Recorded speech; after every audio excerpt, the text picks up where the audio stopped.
shan warri dhiiraa hogguu kun dhumate isinitti deebi'a amma gara shamarraniittan deebi'a.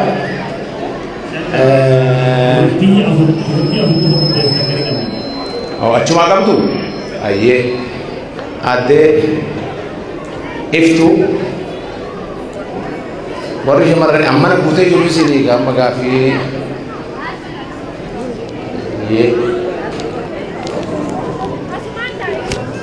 hin kaatitu macha dhigta araima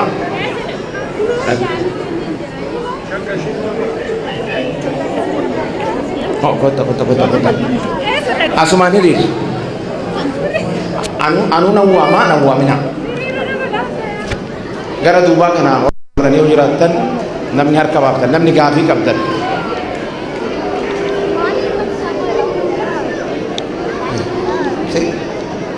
ashi adde obse jala kai ati numa okay nama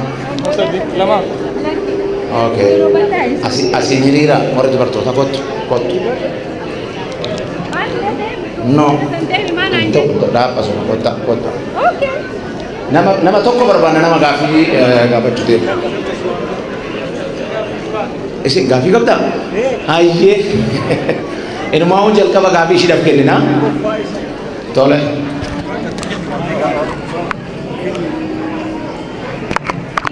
ayyee egaa amma manni gaafii qabatan haa gaafitanii miiltooti qotan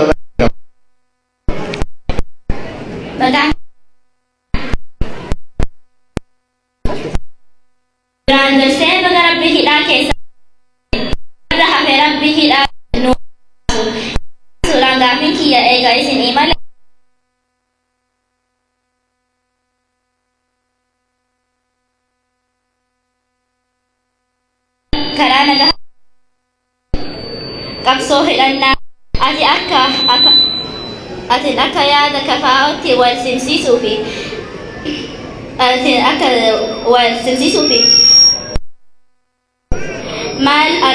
maal Oromoon beekama guddaa galatoomaa.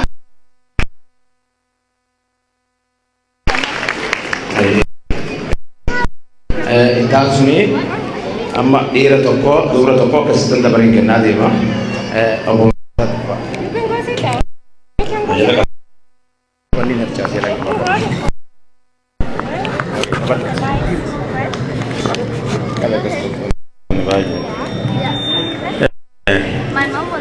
Tole kenna magaalaa kanatti mana kana guutanii argamtan hedduu galatooma. Obbo Jawaar Mohammad baga rabbii mana hidhaatis baase jiraachuun kee waan gaariidha. Gaaffiillee miti silaachuu malleeti tuurii teeti galatoomaa kana yeruma dheeraa hordofaa baane waan taateef wanni hedduun gaafatamtee jirti. Deebii haa taate ta'uu dhibaatee ittuma dabalannaa jechaadha. Ani warra sadii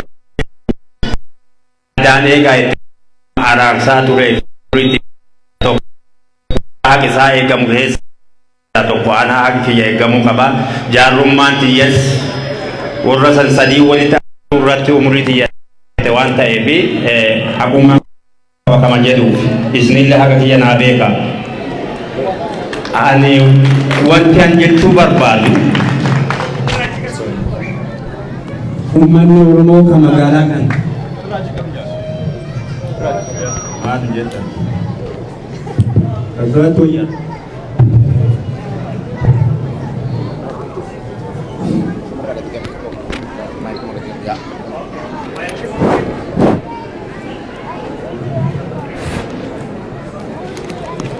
nagamu ka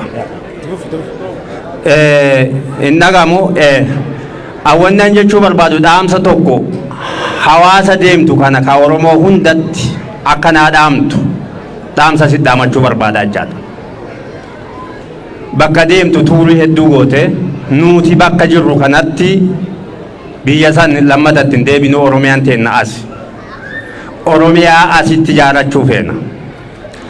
Dirreera naannofte kana hunda qabeenya hedduutti lafa badaa jiraacha galma sii kireessanii horiin guddaan achi bahaa jira.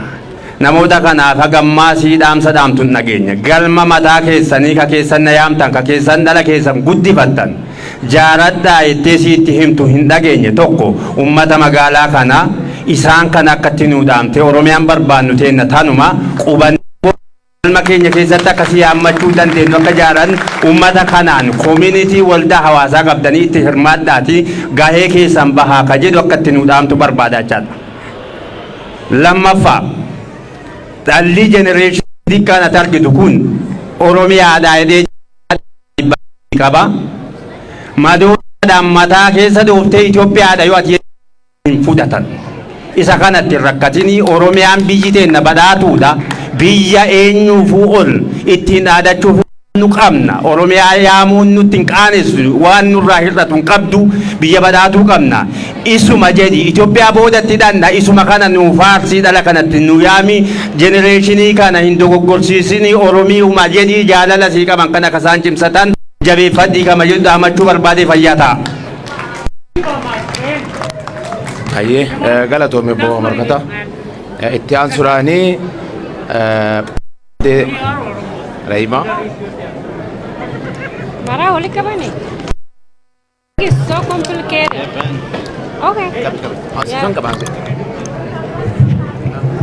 Ayah, assalamualaikum warahmatullahi wabarakatuh. Hundi kesanu bagi negara anduftani. Jawar duga siargu kiyaf. Oromon kun hundi siargu isa di fedung gamada. Gavi si tina tu mesunam ni kene ero hedu gavi jede ya da ufi kesa baja ju. Garu ti ya gavi matin dema. Vinki ya to kofada. Oromon baka arra jiru kana gahuda foga tama all qabsaa'ee baka arra jiru kana gahe ati akka xiinxalaa siyaasaa tokkotti waggaa 10 uf duratti nutti dhufu kanatti Oromoon eessa gaha jettee yaadda gaafii tokkoffaati inni lammaffaadha beelli biyya keenya keessatti Oromiyaa keessatti especially uummata Oromoodha akka malee irratti cimaa jira irratti deemaa jira beelli uummata Oromoo qofa addatti beesaa jiru uummanni Oromoo kophatti beelaan dhumaa jiru kuni haala kamiin furmaata argate uummanni Oromoodha bahee quufee jiraata jettee yaadda gaafiin kiyya kanuma galatooma. Hayyee galatoomii addereema ani qabachuu siin danda'a hojii kiyyaa ni qabadha. Yeroo tokko murteessaa dhiifama. Tokko qabayyaa keenya makiinaatiitu karaa cufee duraa fuudhanii jiranii CBM 3448 Hyundai Elantra Silver makiinaa kalariisidhaa silvera Hyundai CBM 3448 kun Hyundaiidha. Sonataadha. Okay, so sankaatee jirti Sonata to jechaa jiru jalaahaa sakkara deemu Sonata CBW 9348. So itti fufee murteessaa dhiifama. Hayyee galatoomaa carraa naa kennuu keessanii fi ani eejensi dhibbatti argadhee dhaabbachuu koo dubbachuu hagas mara dhaabbatee garuu ammoo rakkoo fi taatee bu'aa bayii hedduu qabnu keessatti rabbii kiyyaaf jilbiifadhee kan mana hidhaatii baasee asitti wal nu agarsiisee fi harka takka jilbiifadhee wal hedduu barbaadaa jechuudha. Rabbiin galanne waqa haa gayuu salaama baafadhaa achiin booda ammoo gaafii kiyyatti fuufaa jechuudha.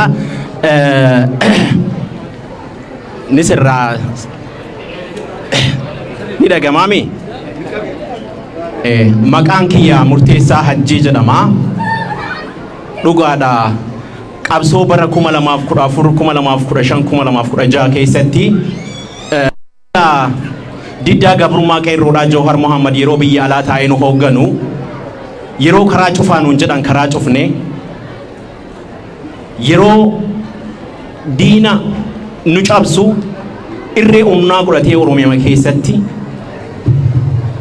oomishaa fi oomishtummaa isaanii hin bitatina ittillee hin gurguratina nuun jedhanii tarsimoon isaan ittiin nu hoogganaa isa jalqabaa ture jechuudha ni yaadadha. Amma Jawhar Muhammad dhugaadha seksesiin nuti bara 2016 irraa istil haa 2018 godhaa turre diina cabsinee maqalee galchine ati kaafaa watti dabalamtee jirta. kafaa warga seentanii waggaa lamas lakkoftanii jirtan filannoofis dhiyaatanii filannoon sunis osoo hin milkaa'in mana hidhaa isin naqan. Amma ani wanni nan si gaafadhu ifaa fi bilisa taateet akka barootaan fincila diddaa gabrummaa san qeerroo hoogganaa turte sanitti success taanamoo dhuguma qaama siyaasa hooggana kaafaa oodhaa taatee yoo hojjatte Oromoon sirraa beeytee kaa milkoofti gaafii jedhu qabaan. Kana wanni biraa ammoo maalidha? Warri ollaadhaa jabaatee hidhatee jira. Wanni hidhataniif ammoo Oromoo cabsuuf, Oromoo balleessuuf. Oromoon Keeniyaa dhufanii, Oromoon Madagaskar irraa dhufanii jedhanii nutti duuluu jiran. Nuti ammoo haa taatu tuffannullee gurrumaan dhagahaatiin caal jechuu jirra. Adeemsi sun garuu saayikoloojii Oromoodhaa cabseera. Akka Oromootitti qaama hidhatees ni qabna. Qaama hidhate kana akkamitti jabeessineet Oromoon akka Oromootitti Itoophiyaa san keessa jabaatee bilisummaa isa kaleessa akaakilee keenyatti dhabne, abbootii keenyatti dhabne, qeerroo keenyatti dhabneef galma geenyaa gaafii jedhu qaba. Galatooma ulfaadha hawaasni keenya akkanatti bakka kana.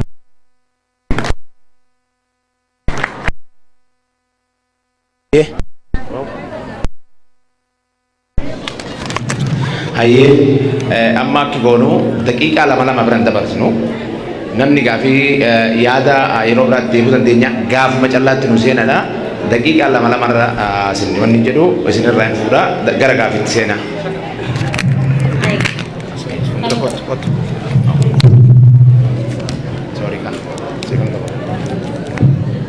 Hai Oromoo teenya baga gammaddan baga gammanne Jawaari kalee mana hidhaatti jiru hundi keenya ijji keenya maaliin baqaa turte har'a fuuldura keenyatti madrahii keenyarra arguu keenyaa fi hundumtu keessanuu Oromoon dhalli Oromoo baga gammadaan isaa akka isaatti itti aansee gaafii gabaa hudduu takka qofan gaafa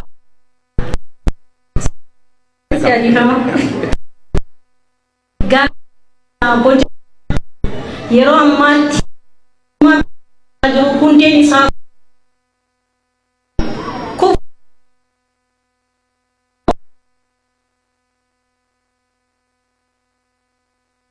qophiin isin maali?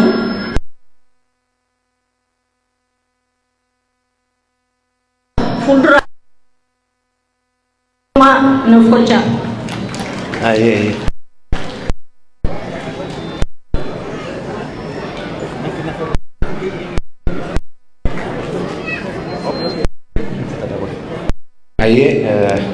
Amma gara kee dabarsa.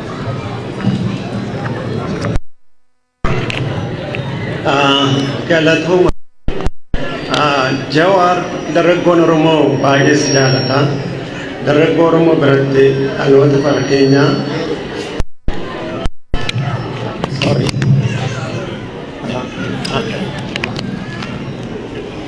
dhaloota bara keenya biratti nama sochii siyaasa Oromoo keessatti bakka guddaa qabdu. Oromoo qofa biratti miti saboota ollaa keenya biyyoota lixaas haa ta'u Afrikaa garagaraa akkasumas biyyoota baay'ee galeessaa keessatti illee maqaan kee ol ka'aadha. Sabni kun si qabaachuutti guddoo gammada. Nu jabaadhu qormaanni guddaan fuuldura kee jirus uma baay'ata jedhee yaada. Qabsaa'aa waan baay'eetu mudata. Atis hidhaan si mudatte rakkoon kaanis uma jiru. Baga hidhaadhaa baatan siin jedha. Zoonii sadii qaalittiin manni jala fakkaata akkam fakkaatti anillee qubanna'uun siin jedha. Jalqabatti gara gaaffii kootti seenuun dura hiriyoota hedduun dhaabeen qaba kan waliin mana hidhaa garaagaraa keessatti dararamaa turre. Akka carraa ani carraa argadhe maatii qabsaa'ota hiriyoota koo jaallan koo na biraatti lubbuun isaanii dhabe kan akka Tasfaa'uu Camadaa Xila'uun kan akka Dabalaa Xaafaa Tarreessaa Safaraa kan akka Limoonaa Xila'uun jedhasanii isaan kanaan fakkaatanii maatii isaanii jajjabeessuu hin dandeenye bulchaa dandeessaa fa'aa dabalatee tokkummaa ashabbir magarsaa fa'aa dabalatee carraa kanaan maatii isaanii naa jajjabaadhaa jechuun hin barbaada. Hiriyoota koo baay'ee jaaladhu waan ta'eef to come to the point tokkoffaa gaaffii marii Oromoo waliin taasiftu keessatti Jawaar Abiyyi yeroo ta'e keessaa diqaalummaan maqaa dhahamaa ture. Yoo kana mootummaa Oromooti jeneraal waraanaa biyya bulchulleen Oromoodha, mootummaan kun Abiyyi fa'aa Oromoodha jette. Badiin immoo bara mootummaa Abiyyi kana baay'eetu uumame. Dogoggoroota seenaa as keessatti uumaman kana Oromoon itti gaafatamu akkam inni Oromoodha yoo jennee amanne ta'e Abiyyi Oromoo ta'uu dhiisuun ajandaa guddaa miti, garuu badiin inni barate tortuun inni hojjete kun bakka guddaa nuun qabaata waan ta'eef. Lammaffaan Oromoon saba guddaadha. Sabni guddaan kun immoo naannolee garaagaraa keessa faca'ee jira. Beenshaangul dabalatee hanga Raayyaa, Walloo kun Oromoo ta'uu waan haallu miti. Haa ta'uuti Oromoof Oromiyaa har'a harkaa qabnu kana Oromoo fi Oromiyaa harkaa qabnu kana kaartaa isaanii akkam gochuuf yaada qabda. Kaartaan Oromiyaa har'a jiru akkam ta'uuf deema gara fuulduraa isa jiru. Lammaffaa sadaffanii adiin nama milkaa'edha. Sochii taasisaa turteen, hojii hojjetteen milkaa'ina gaarii argamsiifteetta. Milkaa'inni kun immoo qofaa nam tokkeedhaan hin dhufne. Dargaggoonni keenya hedduun si wajjin ta'anii hayyoonni keenyas akkasuma si tumsaniiti.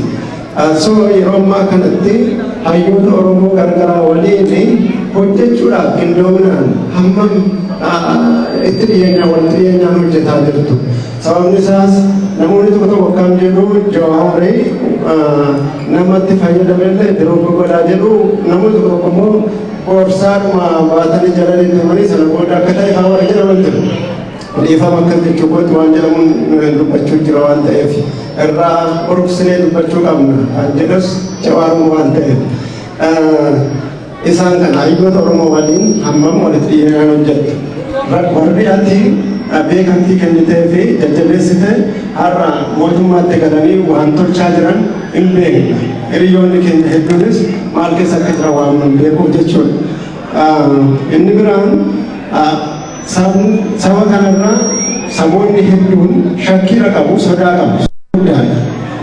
Kanaaf sodaa nurraa qaban cabsuudhaaf hammam saboota garaagaraa waliin, biyyoota garaagaraa waliin hariiroo dippiloomaasii fi firooma baay'isuu maaltu hojjetamaa jira. Isa kana immoo qofaa hin danda'amu. Birkiitti tolchanii hammamitti deemamaa jira isa jedhudha. Gabaabsa dhiifama. Sochii sabboonummaa Oromoo keessatti qoonni artii Oromoo qabu waan laayyoo miti.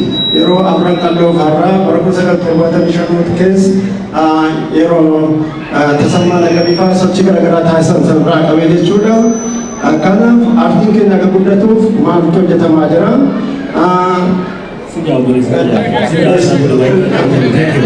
So nama jaaki university itu sana dakika lama jadi dakika lama. Dakika udah lama kena saya. Thank you.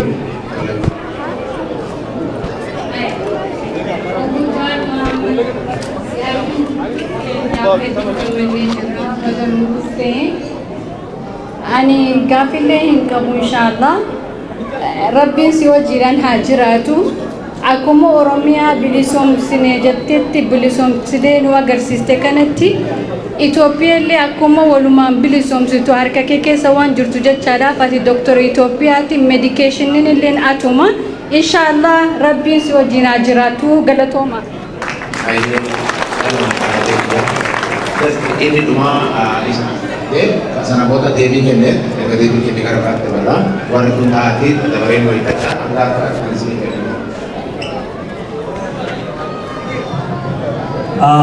Namoonni ci dhaabbatan sun tiftuu qabanii warra keessumaa hundi fixanii fi samboodaan marsaa lammadaa teenya warri kaatanii nama gaafattuu dhaabbata.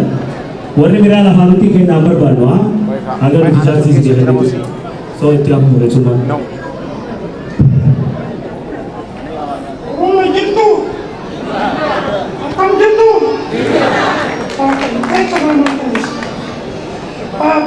all, I would like to welcome my brother to our moment payment. So welcome my brother.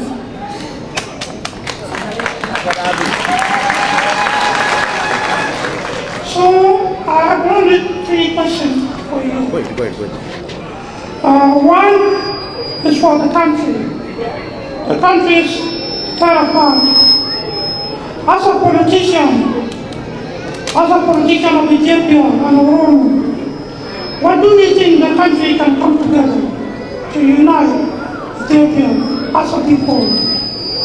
Second, international community are on the way to make a peace for our country to come together. And the peace is going for 2 parties. Ethiopia, Prosperity Party, and Tigray Party. What about the rest of the country of the party, like your party, the Mela Party, and OLF Party? So what do you think those parties can be left while 2 parties they can go for the peace? So do you think peace can go well if only 2 parties can go forward?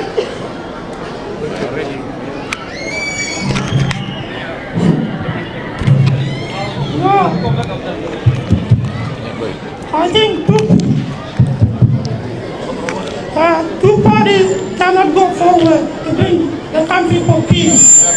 So we need, as a politician, so you need to bring all parties together to bring a peace in the corner. The third one is for artist Aishalo Odessa. We're looking for who killed Aishalo. We don't know who killed him. If it is a government behind this one, we need to clarify because it's a good for us. So I need to give us a good information for Aishalo Odessa who killed him. Thank you.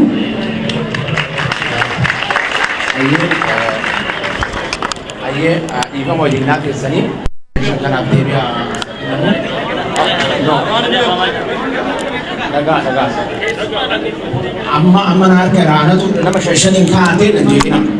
Nama shashanin devi ke ni itni tani tha.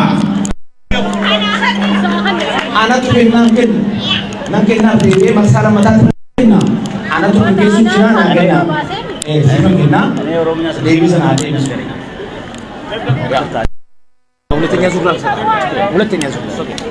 Aye, kenapa mbak gara gafi tapi Dewi jual Dewi di sini kita bisa tes.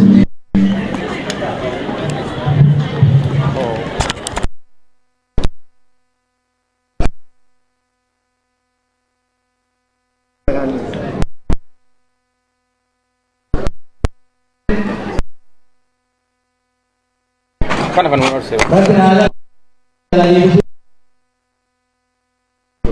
Gadi warri Facebook ke raka tu jura messenger ke warra galita baye gara ke patte butti cha English ja butti cha malte na jaani abda mu feri gaduri feri ke galite pattu bari an matur fa anak kamu lu satu Facebook rate mere tu lada ko gene di babu rate kal raka na to ne abda mu one of the most consistent nama consistently sa burung mau kamu nama leso jinggai nama wahid tu jenis dah bersih Rabbi jadi nanti gilcing kabra mau gilcing karena cibari jalan naga deva daerah tu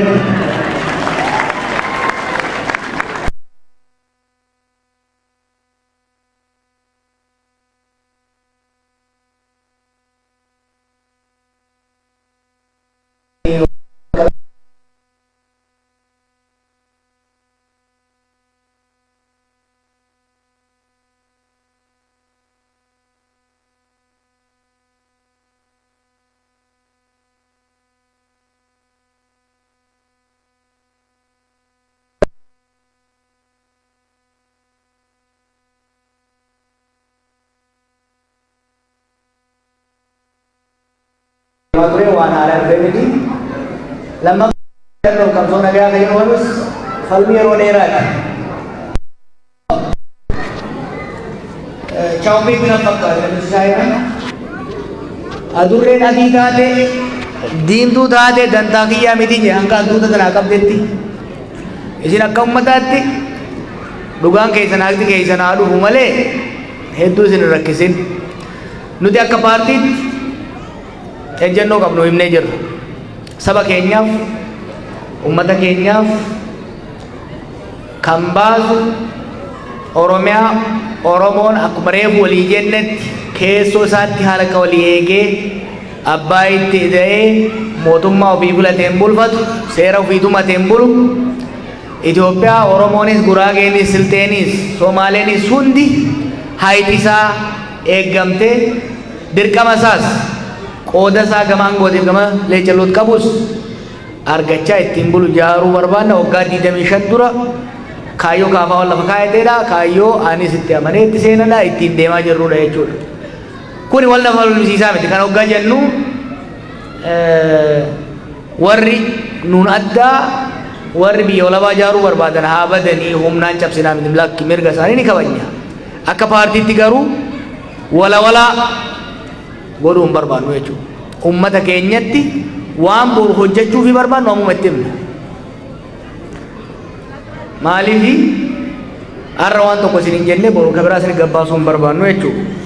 Wanti ta'e eega marii eegallee mariitu godhame Oromoon hin qoodamne. Ummanni keenya marii serious ta'e. Ummanni keenya waa'ee ormaa, waa'ee alagaa tiima ormaa laalaa harka dha'uu fi dhiiseeti kilabii ofii cinaa hiriiruu eegale jechuudha. We are having conversation. We are a deliberative society. An marii Oromoo keessatti jiru kanaan xiqqoo akkasiin jeequ naa gala. But akkanumatti as geenye beeka. Dormancy hin hayyamnu saba keenya keessatti. Vibrant debate, vibrant consultation, fight of ideas, it has to be encouraged. Waan baay'ee beekanuma goone kontroversii amma godhamu jiru kana namni keenya waa'ee ofii haasa'uu dhiisee waa'ee ormaatiin qabuurra ture otoo rakkoon isaa jiru amma at least karaan sirrii kami akkamitti deemna loo karaan sun sirrii miti jee namni keenya wal waqaruu eegaluun galaanni Oromoo ciisee ture sun socho'uu eegalee jechuudha. Kanuma keessa yaadni dhufa. Kanaaf buleetii akka ammeenyatti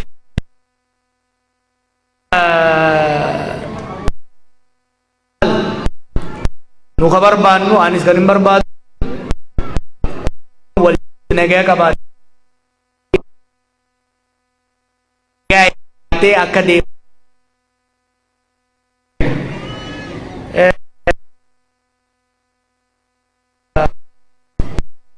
nyaasumaan anjee obboleessa kiyya gaafii barbaachisaa kaafte dhugaadha marsaa kanarratti amma dur hin dubbanne maaliifi gammachuun qaba namni keenya at least waldaa hawaasaa almost magaalaa jiru hundatti ijaarratee jira. Charchis ni qaba, masgiidas ni qaba. Kun hin turre waggaa 10 dura. Sun xiqqoo na mirkaansee xiqqoo ignoor na goonyu wanni akkan waa irraa fadhu gochuun oolle. Hawaasa ijaarrachuun tokko. Hawaasa ijaarratan immoo caayaa irratti qabaachuun lammata. Amma hawaasa ijaarrattanii warri edmantan wanni gurbaan jee sirri.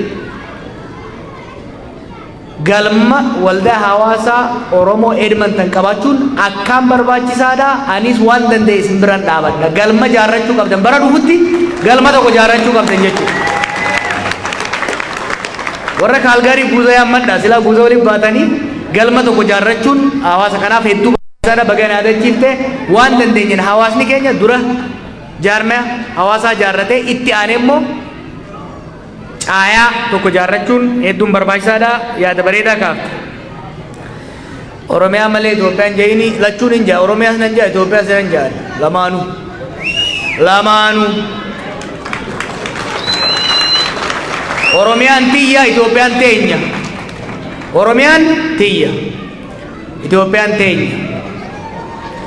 Reero.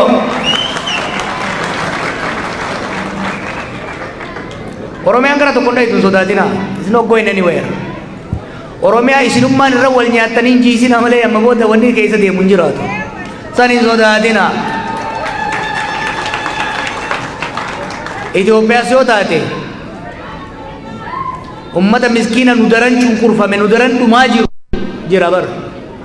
Ummanni Gumuz rakkoo inni irra gahaa jiru. Ummata nu wajjin cunqurfamaa ture fajjii akka ta'u. Itoophiyaa waggaa jennu kaaba qofan laalina. Ummata nu wajjin ukkaanfame, ummata nu wajjin saamame, ummata nu wajjin dhiitame jira.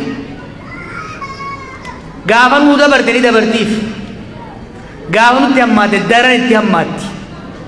Duris ummata nu caalaa cunqurfamee jira bara akka garbaatti gabra jedhamee gurguramaa ture jira bara. Arras Itoophiyaa keessa bara ummata kalarri isaa qofa laalamee ajjeefamu lafarraa dhabamsiifamu jira bara. Oromoon jenosaayid jettan isin hedduu hin dhumtan osoo isin fitanii. Ummata bar shanyiin isaa lafarraa dhabamuudhaaf qarqara ga'ee jira Itoophiyaa keessa. Ummata san hin dhiibnu nu tokko kana. We are obligation sabaaf sablammii nu bira jiru wajjin nu qofaaf osoo hin ta'in sabaaf sablammii saniifis qabsaa'uu qabna. Lammaffaa isaanii jechaa miti sadaqa miti.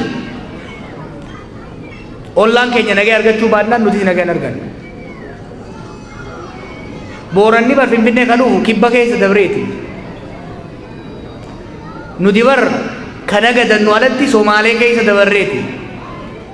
Akkasii moo akkasii miti? Dhaga'i. Waliin kijibnu amma booda. Oromiyaas Itoophiyaas hin dhiifnu lamaanuu hin dhiifnu. Lamaanuu qabannee deemna lamaanuu. Dantaan saba keenya, dhugaan saba keenya, haayixii saba keenya, bilisummaan saba keenya, nageenyi saba keenya kara kanaan dhufa. Waa sadiif qabsoofne. Eenyummaa teenya Oromummaa. Biyya teenya kan nuti itti abbaa. Ka diinagdee isiit irratti hiyyummaa keessaa itti baanu. Mootummaa teenya tabii filanne. Sadeenu Oromummaa teenyaas cimsuudhaaf. Wal jidduus nagaa argachuudhaaf. Biyya teenya irratti abbaa taanee nagadannee qotannee jiraachuudhaaf. Mootummaa dimokraataa qabaachuudhaafis Oromiyaan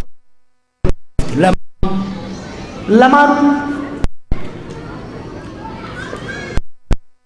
qaba. Saddoo maasaadha doonni jedhamu hin jiru amma booda. Hindimu lamaan ani isin hin kijuu.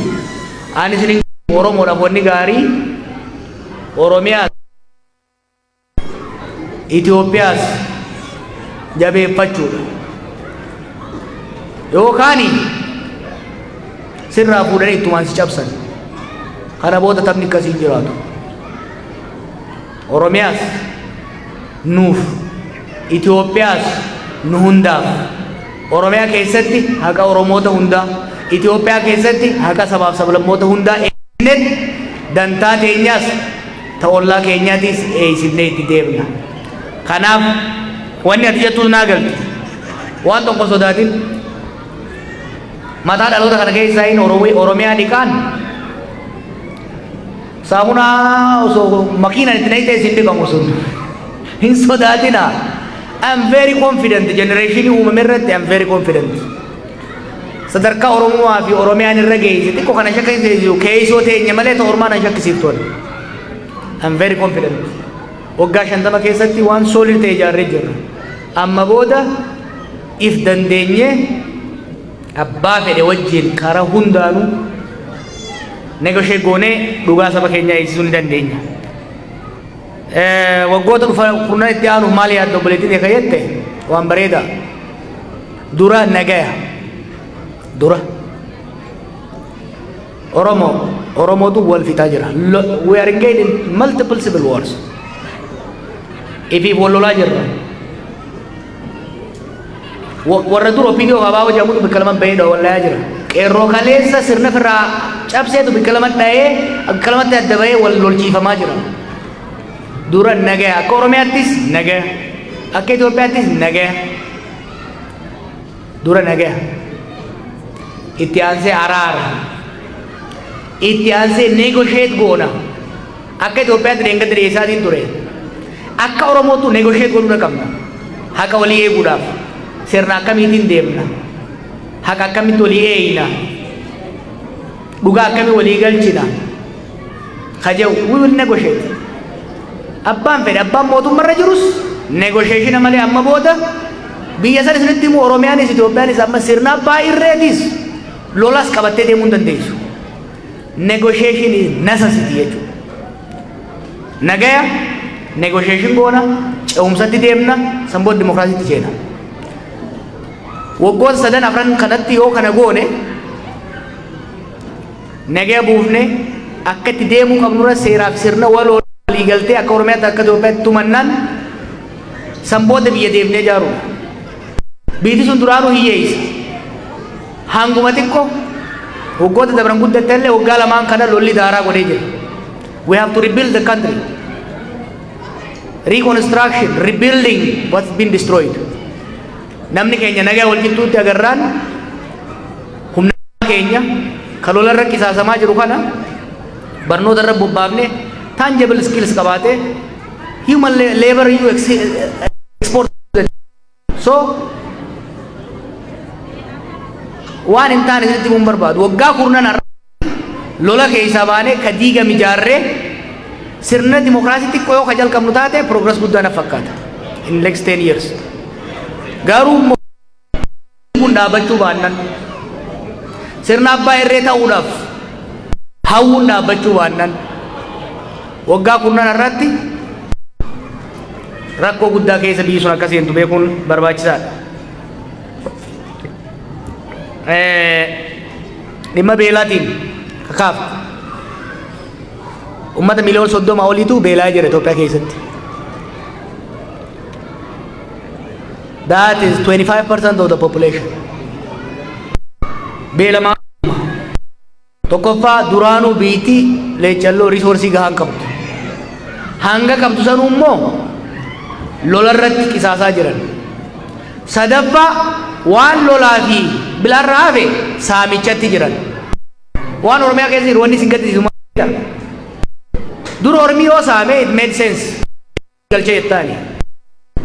Nama ayyoof abboo isaa jalaa saamee mana bunaati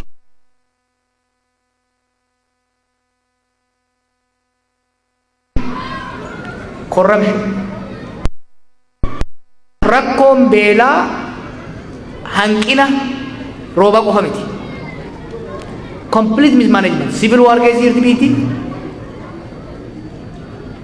Administratively baay'ee dadhabdee jirti. Dinagdeen biyya keessaa kufee jira. Alaawwanni dhufu hin jiru. Kun hundi waggaa walitti dabalame rakkoo hammeessaa jira.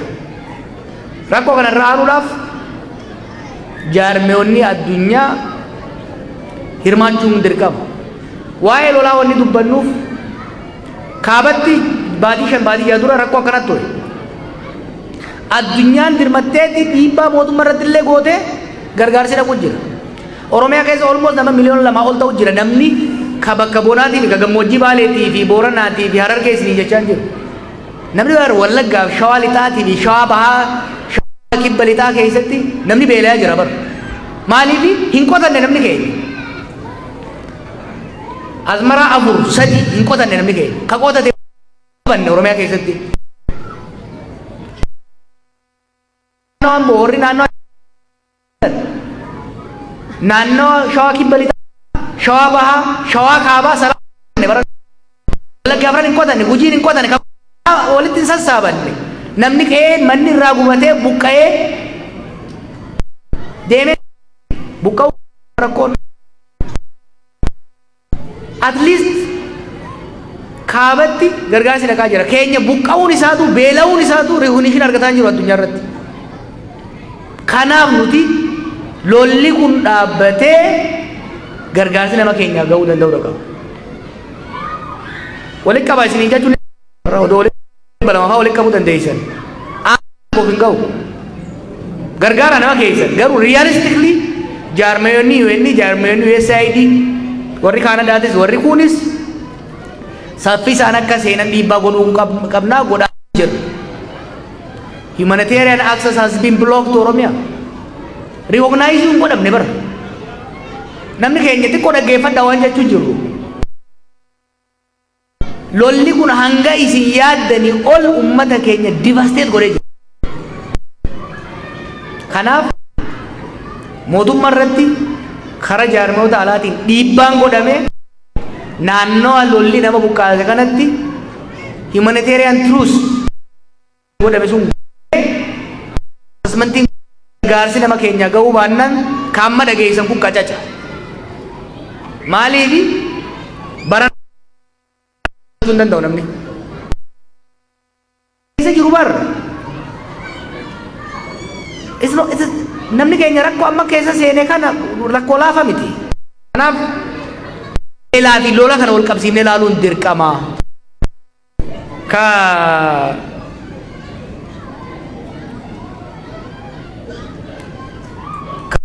rootiin immoo karaa kaafaa hootiin qayyattu yeroo hojii buusee jira. Kumsoota hangam irratti Oromoon maaliif hiree isaatti fayyadamuu dadhabee? Maaliif nuti ce'uu dadhabee? Aangoo keessattuu amma aangoo dhugaasaa maaliif argatu dadhabe? Waan hin qophaa'iniif. Psychological organizational kana cimaa jaarrachuun barbaachisaadha. Jaarmaya siyaasaa cimaa hooggansa ititaa imaammata taliila ta'e tarsiimoo Oromiyaa fakkaatu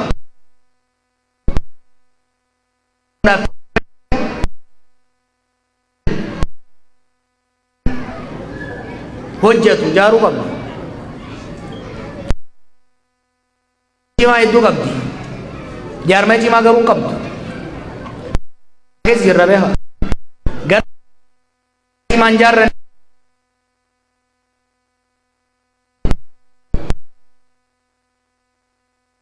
the haves and the have nots. Warra aangorra jiruu fi warra aangorra hin jirre. Warri aangorra jirus jaarmaya hin qaban. Jaarmaya cimaan jaarra. Kanaaf fuulleffannaan keenya cimaa akka ta'uu qabu jaarmaya cimaa strong institution jaaruu irratti jaarmaya siyaasaa ka hawaasummaa mataa dhufaa jira. The next task challenge itti aanu anaafis hundaafis jaarmaya cimaa jaaruu kanaaf kaafaa'utti seene. Gallee jirra. Raajii isaa bu'uura isaa tolchaa deemaa jirra. Waggoota isaanan keessatti amma namni baay'een waa'ee masirna kuffisuu irratti sirna kuffisuudha qaba. Booda kana booda wanni ol ba'e gadaan oolamu sirni kunis kufuun isaan oolamu.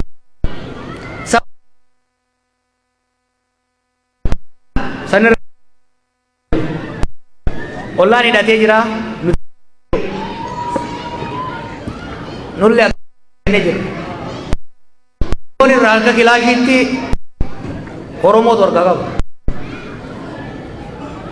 Garuu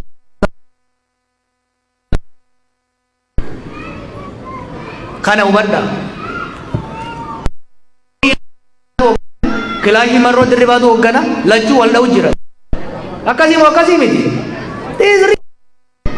Namni wal kijibuu barbaada.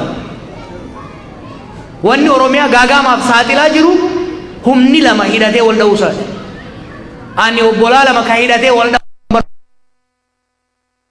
malee. Kanaaf wanni dhiisa harkaan hin barbaadu. Harki hin barbaachisu dhiisa. Yoo taatanii gamaa gamana harkatti dha'uun hin barbaachisu. Kanaafi ijoolleen bosona gagalte dhiibamteeti. Waboo amma jiru kana marroo caalaa ka dhiibee bosonatti galchee warra aangorra jiru.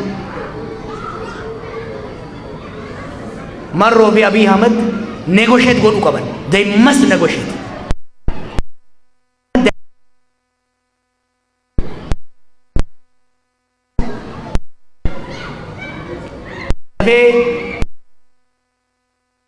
Ini cabsun jiru.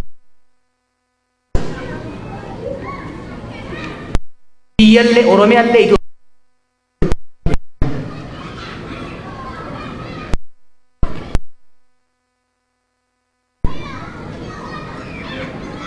Oromoon hidhatee jira walirratti hidhatee malee.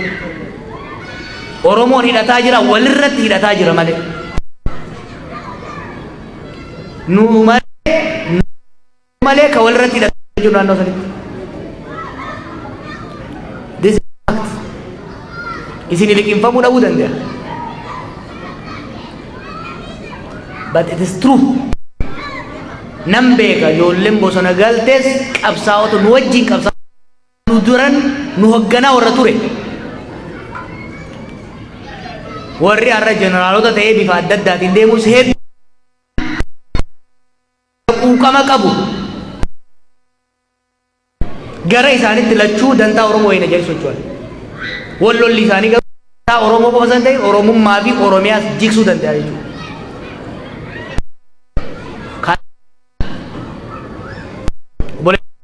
Yes, Abiy Oromoodha. Marroonis Oromoodha. Siyaasaatu adda baase furmaanni jiru siyaasaadha jennee amanna. Lamaanuu ta'anii negoshee godhanii waan Oromoof Oromiyaadhaaf ta'u waan biyya naannawaa saniif ta'u fiduu qaban jennee wanti tuuf kanarraa kaaneeti jechuudha.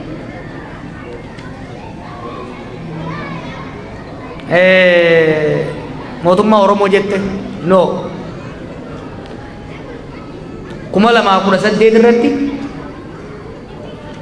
anaaf nama hawwa qofa barkaa biyyi morme isinumaa miti ka ililbeedhaan dachii dhiphisaa ture har'a alagaa ta'e gaafas Oromoon har'a alagaa ta'e yes boonurraa usni hinaafte ni bololte warra naan jechaa tureetu har'ammoo waan biraa jechuu barbaada no nama Oromoodhaatiitu hangoorra jira mootummaa Oromoon jenne mootummaa Oromoo ka Oromoon qubaan filate waan buuftu qofa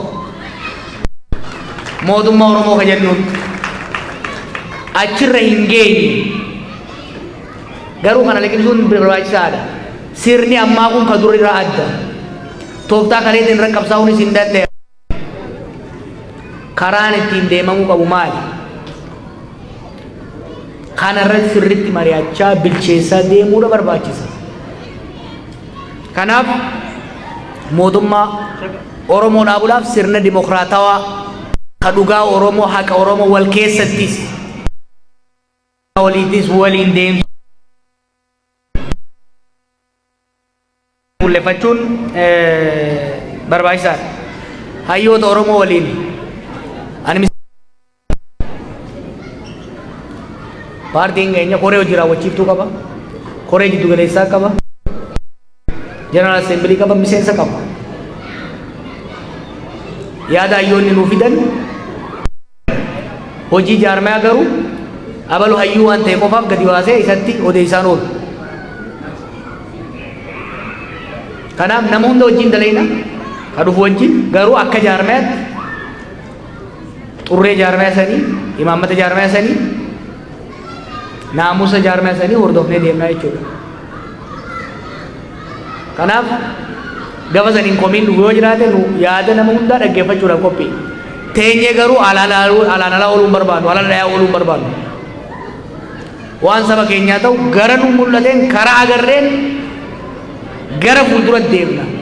Saba keenya onni irraa jaalanna, sammuu rabbi nuu kenneen barnootaan qaranneen yaadnee tarsiimoo ni baafnaaf teenyee immoo alaan dhooynu ni tarkaanfanna jechuudha. Kan wajjin tarkaanfachuu danda'u wajjin ni tarkaanfanna, kan wajjin hin tarkaanfanne duuba dhiibnee deemna ammallee. Kan wajjin tarkaanfachuu danda'u wajjin ni tarkaanfanna. Ka duubatti hafuu barbaadu dantaasaati gaafa deebinu fuudhee deemnaan jechuudha. Teenyee garuu hin eenyu nama. Waa'ee Oromoota naannolee biroo keessa jiran dubbii Oromiyaa fi Itoophiyaa waan hin jeefin qaba beeka. Waan hin jeefin qaba isinis garaan keessan ni beeka. Oromoon naannoo biraa keessa jiru aadaaf seera naannoo sanii eegee mirgi dhuunfaa isaa kabajamee fi nagaan jiraachuu mirga heerri mootummaa kennee. Naannoo san heeraaf seera naannoo sanii fi seera federaalaa eegee.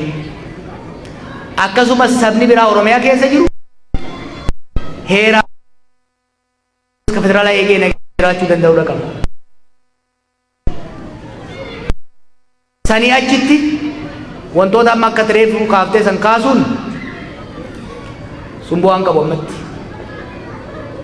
harree ganama badde galgara kurkuriin argan bishaan gad naqame kanuma fi ol qabaniimi amma fuulleffannaan keenya ka ta'uu qabu oromoonni naannoo biraa jiran bakka jiranitti mirgii fi nageenyi isaanii akka kabajamu qabsaa'u dubbii kaartaa warra biraatu waan keessa galchanii beektan. Because the kind of leadership we have right now, it is taking them way longer to admit that we are in deep crisis.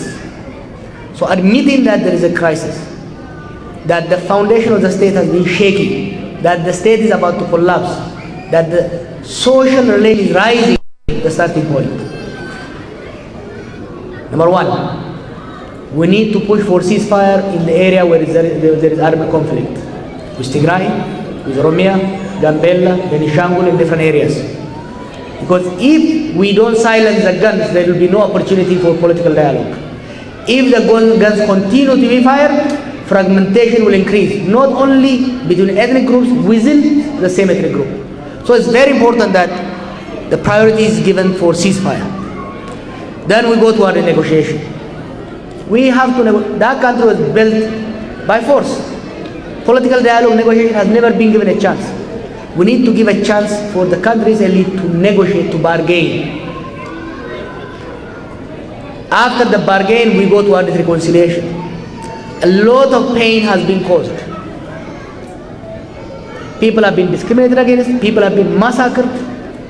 We need to work toward reconciliation. Then we can talk about democratization. 4 years ago, it was easy to talk about democratization. Now it's not, because you cannot talk about democratization in the presence of active fighting. The second question you raised is crucial.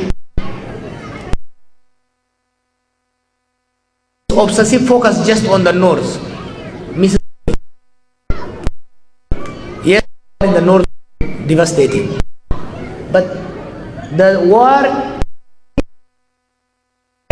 dates in the just important the international community or domestic actors develop a comprehensive national strategy for restoration. That has been our communication to foreign diplomats, to the warring parties. If we are going to have a peace with Tigray, there has to be peace with Gambella. You cannot have a house burning from one side and that you raise Ela Oromo wanni guddaan deemuu qabu. Haalli amma keessa jirru rakkisaadha. Xiqqoof duuba deebi'anii tasgabbaa'anii waa laaluu barbaachisa.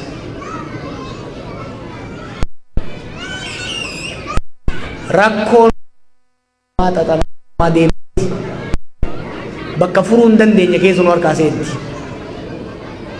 Wanni amma godhaa jirru maali? Gaarii adda addaa nama keenya keessatti uumame namni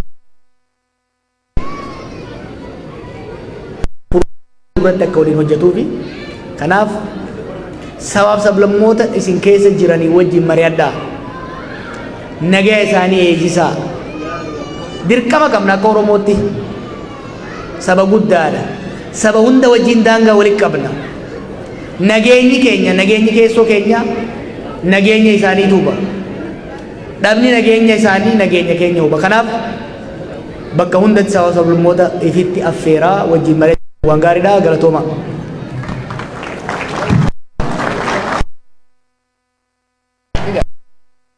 Akkasi dubartii takkaatu asiin mul'atu gaafa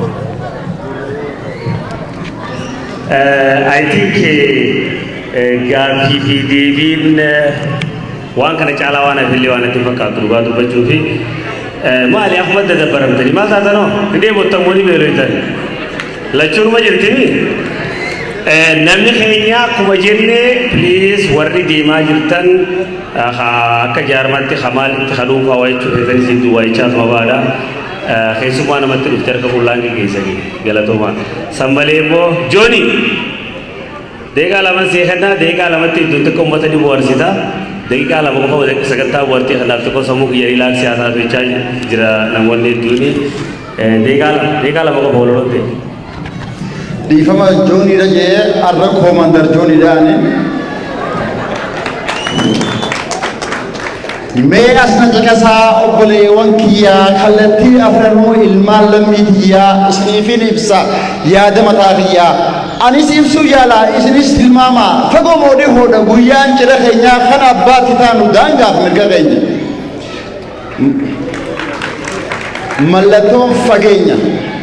Mallattoo fageenya nuti waliigallaan harka keenya jiraa dhiyeessuu dandeenya. Gufuu takkaa jira farra bilisummaa ifumaaf wal nyaachuu mallattoo gabrummaa ammaan haa buqqisnu summiidha hamtuudha yoo bira dabarree booddeensi seenaadha. Abbootii haawwanii obboleewwan hundinuu rakkoo irra kunne mee haa wal yaadachiisnu tokkummaa dhabanii gabrummaa nuuni isa warri nu dura lama hin goomnu mee haa bararnu haala dabreerraa.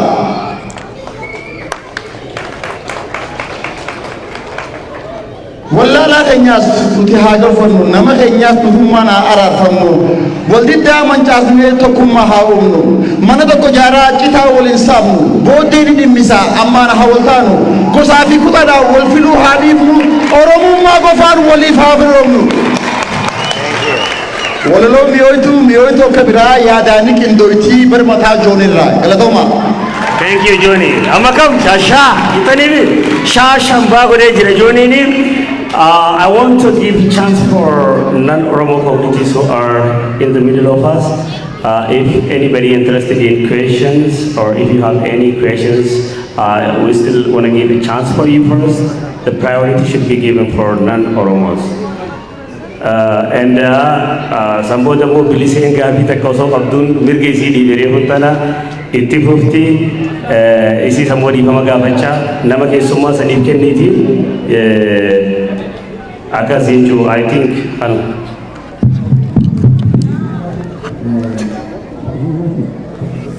itti fufe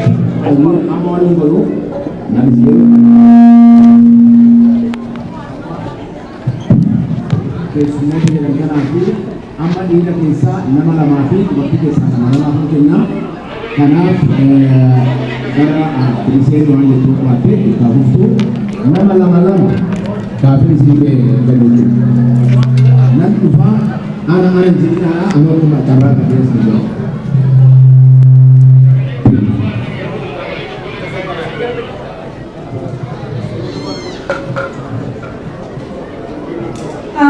Anak kini deh, harus nama daun juga. Jadi kau sudah tamane anak makin jejak juga. Kalau itu kalau nanti, wanita kalau itu tu malu murah tuan jofi. Amma kan membedakan juti nalari jaga. Gafi lepas itu mu aku mana normal itu lepas itu mah. Tahu anak berjuang malu di hati sana berada itu kalau hayu itu kalau jangan lagi sana kalau itu agak dorong garu nabi akan isahanat sabab awaliti kabe hal full cheese akan nanti wan kamu isahan jen lalu nu hayami anak mati isa malewan mati kerja Galatomin tayo Nuhes terbun binadesu Rabbi ajarachisu tanuman jalan ayyum mafi baru sekarang komitmenti ilmi nama ayyum mafi ofken numa namu ofken mukti soan terjecam anero bunda jararabi gamuchun sama pun susi berbada haneti anse obojohan gavine Kope jole ero dia jutule gawape si kope se retu Jerman retuan dedicated sa ila sindebu 2016 yo ya dete ani karga gawa amma sigawa na tangan sigawa de nan gawa de barasa jole ero marin sigawa do johar akka sarve tijetan gawa ta tore biya de tore bara wayane ni irechara jole bakata kiti sana. So, gawa sa sebi dia agate frade amma gawa nang gawa chuba bano bojoha. Serious question. Obojoha umaja diaspora waliti kabdian mayan chisaja. Marin tun sila umada biya har kakam najre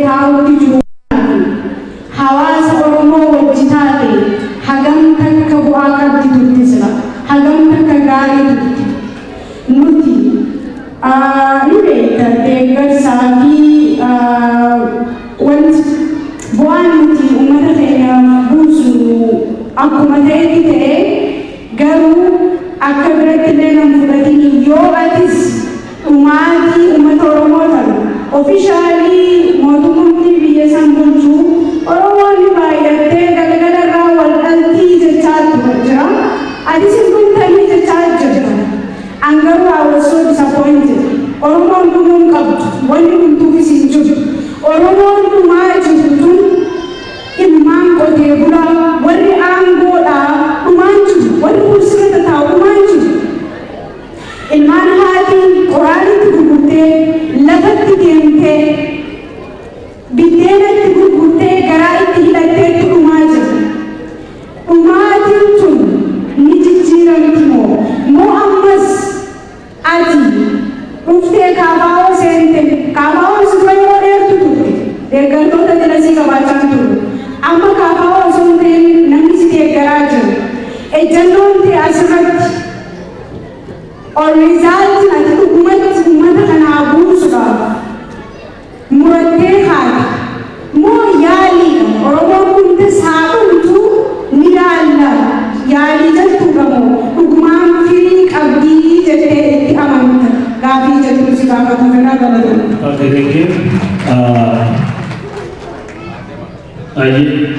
Tokko tokko nama keessa nan Oromoo ta'e namni sun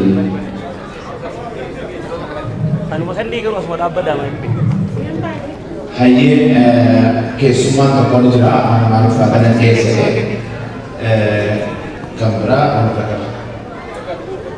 kan biraa qeerroo kana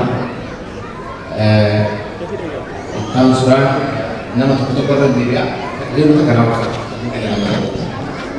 dubartoota keessaa nama lama hayyee qottu namni biraa dubartoota keessaa jiraatan hayyee qottu.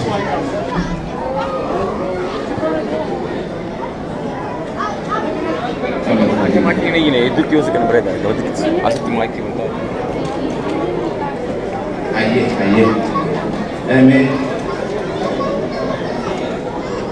Tole. Amma keessumaa carraan jalqaba. Sa'aatiin qabu jira keenya dabnee finna daqiiqaan lama. Isinirraa hin muudama yeroo waan daftanii finne ta'e yaada barbaadu gaafa barbaadna keessumaa carraan eegala. Abang timbe aku ber. Boleh daqiiqa bicara ni fakkaatelle yaa'u xiyyaaqi.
Aye, jadinya deki kuma takkar banyak dalam ayat tersebut.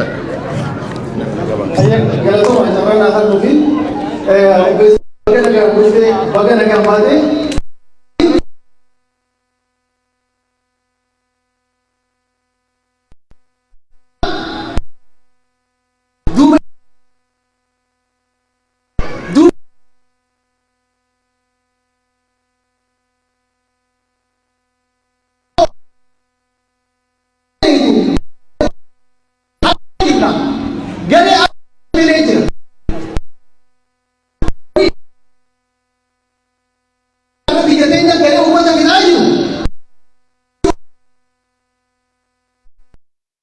Polisan hijir karamutte gama wal kawani kurani kattalle singalchan oromo khara de walla tedi awan fa joite wal nyudar kawal doite namni te ko mare isani mara gare ka ode mamma adibasne baade nunnan hare labahat tanafu akki kafa ode amma gama sana ka activist ta konti sigar le tore gafi amma akka kafa oti bonni gama sanje pesan andolle mojiti wanni irra ko pawa jitan yo motuma urama soli kabe gure ora ol khafao de hilat sindevise orobo rakanya chatti amma sare to devile wanni sindalaga jitan nijiti gavidia galato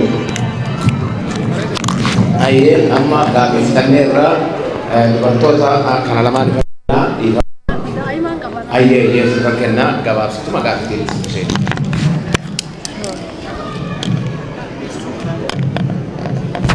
Assalamu alaikum. Johan Muhammad. Heddu gammade agar. Tiar ko kaya. Rakho heddu kaisan dure warga adi hidamne warga lama kana. Wai heddu kaisan khabaqi yawla chukate heddu takaboe. Wani godu wallale hachalu ndeisa dunsisa mana yelle samu yelle najeke. Hada hu bagara bini dasibase. Wani ni jauh berbadu Adi khair amalin Rabbi le to pichamale ilma namadi init Rabbi le kasiume tu hida sibas namni aranda nasi wali kaba me hujutilu hida isa dalala isa ni dachani di wala kabadu walladani chal jani turan arragaru adi asid devideni oromo wali deviste oromo wagalam ija chofatte wango wallalte kharadem wallalte akada adudabde Adi wali devise wali yante galatoma wali san sinjan adi jatu jurtan sila isatu sinjauga garu akka isan galatomi sinjan adi isan dura durside galatomi jechuke heddu takana nama dagge fama kalma nama dakati ya Johan Muhammad heddu sijalata heddu ulubut yalle si khanu da kamurte wale tinjara sidura duda Johan Muhammad wani jauh berbad Wani jauh berbadu, Rabbi buya si ume sodal buti, buya tinggali, tapi cuma kan jauh berbada. Buya kalau si gari minta ujar kan. Oh, bika hendu tile de bifte cerita, ningkala tane rampat aja te cerita, garu wani ni berbadu. Anian kagal tu tinggal mat, barang umala mami kuda aku, wal gari kalgari rakoge. Akal mati fuga dua tae, cara ada si sudah. Nabe ningale garu arra wani na sabade dubachu juru wani te hejra enu ma khiyarati an wani te akan han timi nabe kabafi media kana dura dabare na ka media bada bade be hoy rakina ya media barra go e gumaja ibida santu tu nagu bai na dura dabade ra wanda ko ni jo barbadu Oromia jechuudha Finfinnee nanga Oromiyaatti gaddeebitu Oromoon bilisoomtu jirtu bakka Finfinnee tanaa biyyi Ahmed nuu gaafadhu Finfinnee nuu deebisa moo nuu deebisu yaa Johaar keenya saniiti galatoomi gaafii qabu lakki gaafii qabu gaafii takkaan qabu gaafii takka wani ni qabu daa'ima xiqqoo takkaatutu baatii lama guutuu suuraa qoraa ture daa'imtittiin san suuraan isiin qortee Johaar Mahambadiif qorte garuu uummanni as dhaabbatu sukuritiin tunuutitu daa'ima san dhorkanii daa'imni san raftee kun olaala amma kannaa saniin kannaa jetteeti achi waggaa daga taa'u jirti. Okay, galatooma.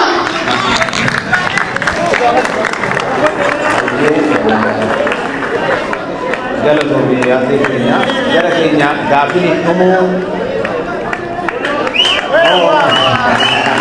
harka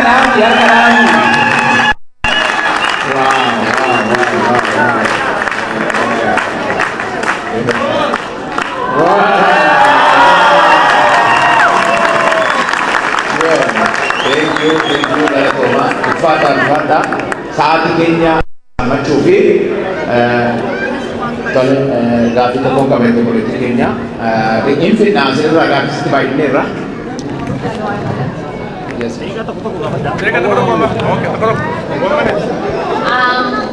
Baga Ambate. Upon Oromo's Equality Olpada, so I will continue with English. This question, it's for my uncle who was killed during the war. He had 3 kids. That was back in when Tigray, I think it's TDF. So he was in a war fighting, and he passed. Oh, we never know where he was actually, but we think he passed, and my grandma was searching for him until she passed away. So I'm going to ask this for her. And then also now my cousins are fighting again. I feel like this is a continuous. Is there any hope that this will stop? This is going to stop. Do you think? I mean, this would be a question my grandmother would ask them. She's not alive, but I need to stand and ask this question for her son, now her grandson. Is there any hope? Is there any hope for Oromo youth? Is this going to be what's going to happen next? Now Oromo and Oromo are killing each other. I'm sure if my grandma was alive, she would be hurt by seeing this. Nah? I just needed to know this question. Thank you.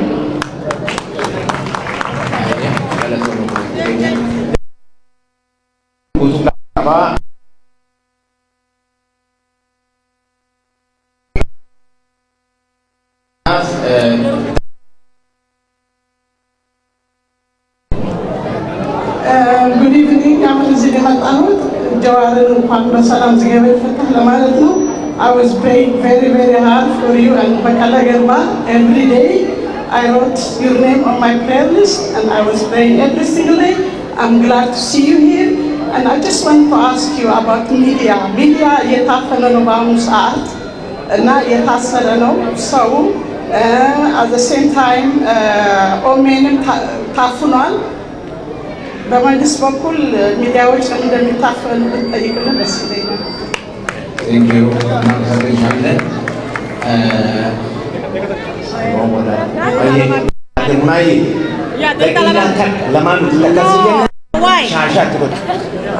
ani duraan dursee waan yaa ilmooti yabagarabbii hidhaa sun kayna sebaase ani hidhaa Makobatiyan taati ani nama guddaadha ijoolleen bira jirtu halkancha Oromoo miidhaan aleetiin booyuu tun jawaan duubaan cabsanii har'a ajjeesuu deemanii bar booyuun tun arraba yaasi fide adawbii tanteeraan miila kan kee jala qabxinuu tala akka akkee kalaal warra wal beeynu warra hamaas maqaasaa tu doynu qaayiti warra jawaara biratti akkaan feeree jira akkana golnyaa Penalal, mira que ella le sale que tú anduai wari fiboru. Ana karakti puta te uri si rese nujura to ayo ke tibinu te ya da tinu jira to atil motenya. Sunuman to asi pada na malayani. Wo dubbi birate le ka bedu rabbi si wo jate umri se ale rese. Aye, amma kita juga semua pun engkau bantah baik banyak dan ini isaan kita bersama. Assalamualaikum warahmatullahi wabarakatuh. Rabbi Johar Muhammad Adi Sise sa dakika takiti abdati alafandu. Allahu Akbar.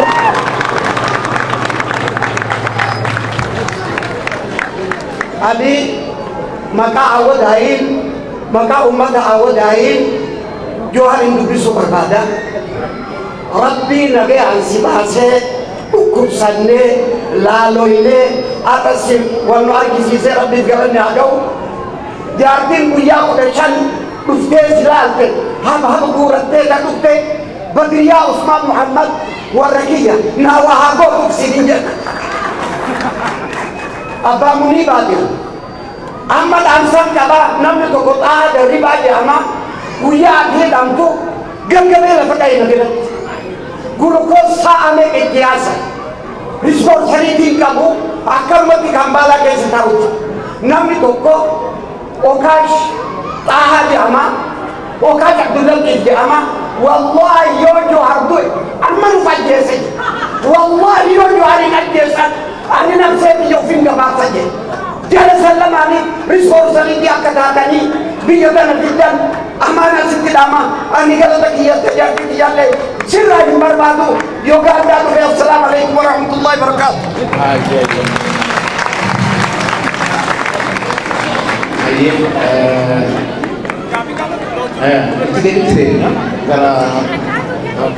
Amma yaa nama keessumaa guddaa tokko qabna adde Raggaatuun yeroo tokko kolfatiif adde Raggaatuun namni walbee jiru isumarraa waan jechuudha. Qabatayyaa kan akkatti qabatan waan beekamu narraa qabee Iya galatoomaa ulfaadhaa Rabbiin nagaan fuula Jawaar Maamman nu garsiise Rabbii keenyaaf galanni haa ga'u Oromootiyya Rabbiif galanni haa ga'u waan taane ni beekna ilmaan Oromoo waan taane ni beekna Rabbiif galanni haa ga'u warra immoo sababa Oromummaaf jedhanii lubbuu isaanii dabarsan hundaa'u Rabbiin jannataan nuuf haa qananiisu xiqqaa fi guddaa dhiiraa fi dubartillee dhugaa Rabbitti arreeba mucaan as dhaabbatee namoota hedduu qayroo hedduu inni dubbatu garaa kiyyaan na bade. Anis bara san ilmoollee dhabeetiin jira haa ta'u garuu ilma kiyyaa fi miti. Ilma kiyya sanirra namoota nan dhaga'amuu jiru. Ilmarra garuu wanni nama dhaga'amuu jiru.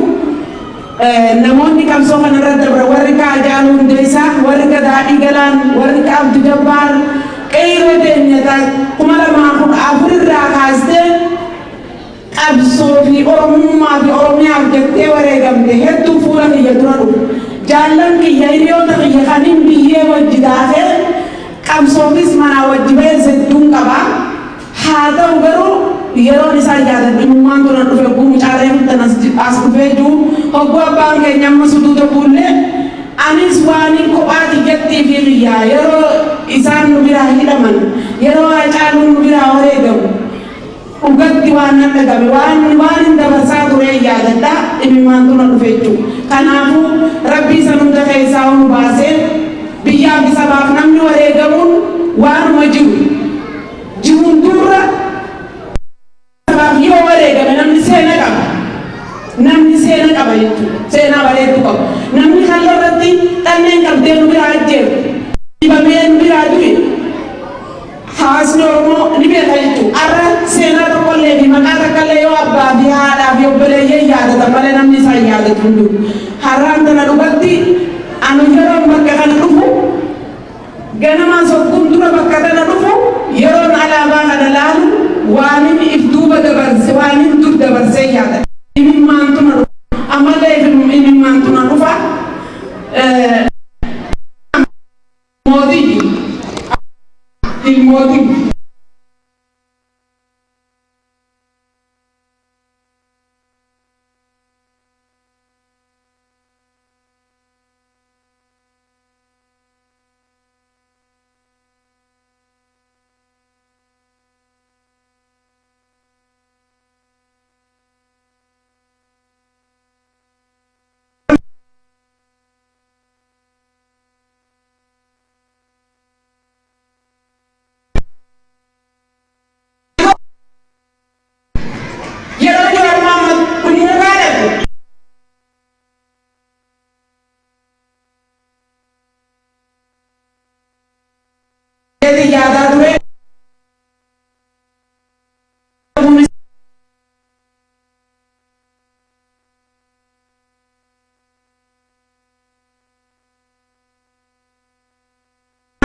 itti mammaaka hogguu isinii miti usaa kanarra dhabne xiqqaa guddaatti dhabne dubartii dhiiratti dhabne warra tilmaatiin moofaa yaada kamataan mataa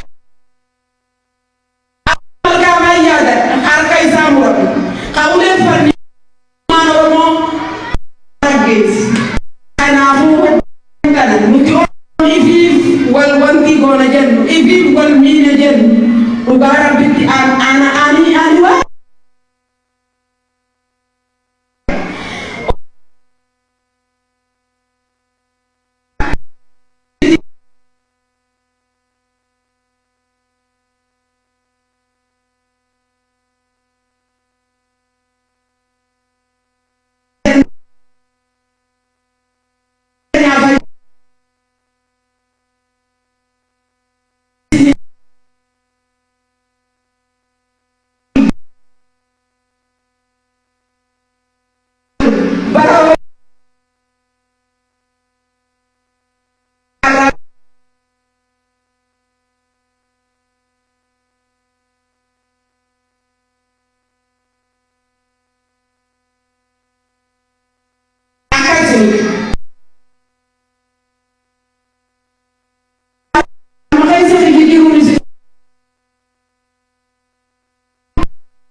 posisi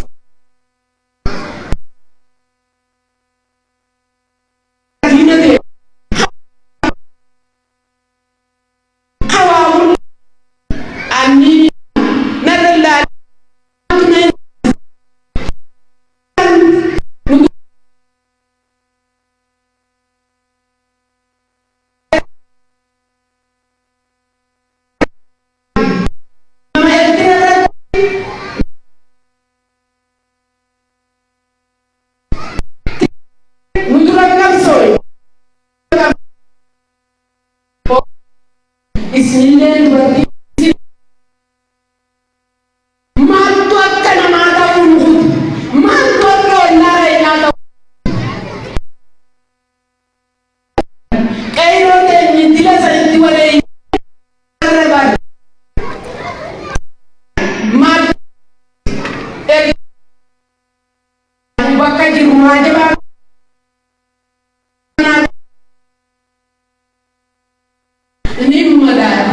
nama hedduu qabsoo kanarra waan dhabneef magaasan tuttuqu ekeraa jaallan biyyaatu hirriba na dhoorku ekeraa jaallan biyyaa hirribaa na haasa irbuu waliin seen nuti nama kana nangarriyaati gannaa qabitti osoo waliin qabsoo jiru namni oromoo qarra gubatu kanatti gubataa ture Oromoon akka irra duukanatti du'aatu namasanii qacaqatu taarraammoo sanirra hamtu jawwee kiyya siin jaaladha ilma kiyya siin abdadha waa hundaaf siin abdadha dhiiga jaallan kiyyaatiifis siin abdadha mirga saba kiyyaatiifis siin abdadha galatoo rabbiif galanni haa ta'u fuula kee argu guyyaaf hedduun gammadaa rabbii kiyyaaf galanni haa ta'u umrii dheeradhaa Oromoo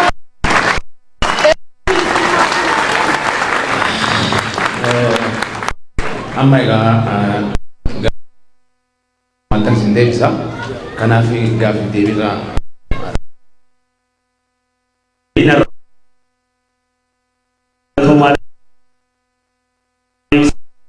namoonni immoo dhiifama jidduu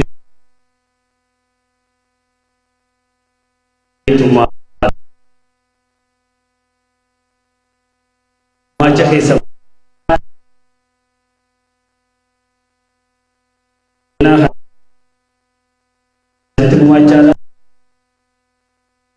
Kanina alatti immoo habtaa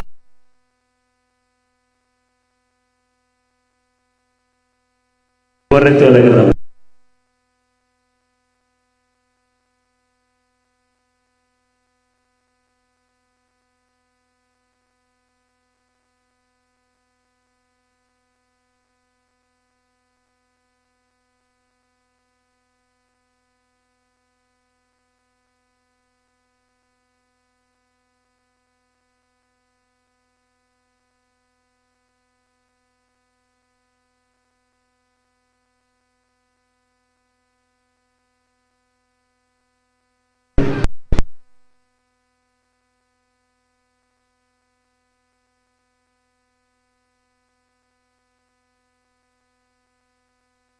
Jaaladheetumaan garaa guuttadhee dibbee ciise.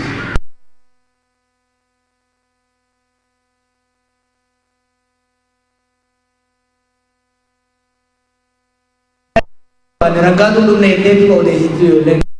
Rafeen bultu dabballee fi wayyaaneen rafteen bultu turte gaafa maqaa sii dhageesse. Yeroo hedduu wanni ani ittiin jedhu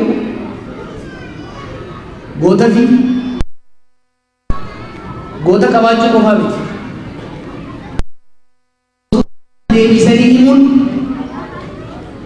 ol kakaasu bara amma gaawwan tokko tokko uumama malee baraan 2018 akkasumas biyya galu safara raggaatu roobaa diina fi ce'ansisaa turteetti maqaan ishii irraanfatameeti maqaan alagaa yaamama ture. OMN kan ijaareef tokko kanaaf beeytani goonni Oromoo irraanfatame galtuun Oromaa dhaadeeffamaa turte jechuudha. Kanaaf hawaasni keenya kan raggaatuu fiddan raggaatuun Oromoodhaaf lolte qofaaf miti nu uumte isii fi dhiiga isii bira wareegame irratti biqillee jechuudha. Baga rabbi sii raachise waa hedduu na yaadachiiftee waa lanaan sii galu abadan lafatti naaf dhiigni jaallan keetii abadan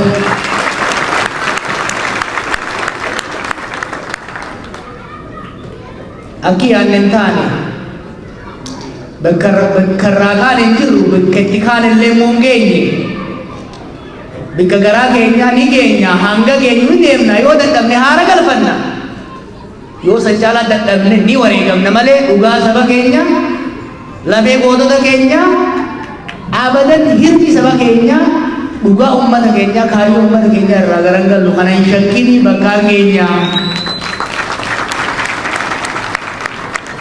ka hedduu haasofnatti ulfaata ka